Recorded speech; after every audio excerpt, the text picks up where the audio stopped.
ని పాము కాటేసింది. పాము కాటేసినప్పుడు వాడేం జేస్తున్నాడంటే అక్కడ గూర్చొని, "పాము పాము నన్నెందుకు కాటేశావు? మనం ఫ్రెండ్స్ కదా! నన్నెందుకు కాటేశావు? నీకు నేను అది చేశాను గదా! నీకు నేను ఇది జేశాను గదా! నేనట్లా గదా! నేనిట్లా గదా! నీతోటి నేనిలా ఉన్నాను గదా!" అంటూ అక్కడ కూర్చొని ఏడుస్తున్నాడంట. నిజానికి వాడు పాము కాటేసినప్పుడు అక్కడ కూర్చొని క్వెషన్స్ అడిగితే మాత్రం పామేమన్నా సమాధానం జెప్పిద్దా? వాడు నిజానికి ఏం జేయాలక్కడ? వెంటనే హాస్పిటల్‌కెళ్ళో, లేకపోతే ఆ విషం శరీరానికి ఎక్కకుండానో జాగ్రత్తలు పడాలి. వాడిని వాడు నయం జేసుకోవడానికి ఏదో ఒకటి చెయ్యాలి కదా! అలాగే బాగా ఆలోచించండి.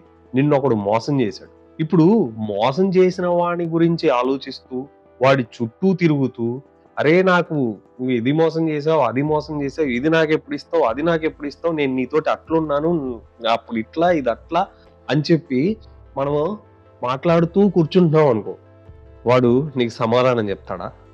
నువ్వు అక్కడే ఆగిపోయావనుకో ఇదంతా తలుచుకుంటూ, నువ్వు జీవితంలో ముందుకెళ్ళగలుగుతావా? అసలు మనశ్శాంతి అంటే ఏంటో తెలుసా? ఆలోచనలను శుభ్రంగా ఉంచుకోవడం. పాము విషం నీ శరీరాన్ని నాశనం జేస్తే, ఈ యొక్క మనసు విషయం ఏదైతే ఉందో, ఆ విషం నీ ఆత్మనే నాశనం జేస్తుంది. రిజల్ట్స్ గురించి ఆలోచించకు.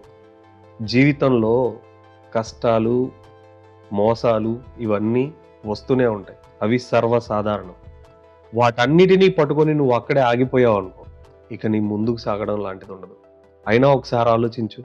ఒకడు మోసం చేశాడని నువ్వు ఇక్కడే ఆగిపోతే, ఆ మోసం చేసిన వాడిని నువ్వు గెలిపిస్తున్నట్టు.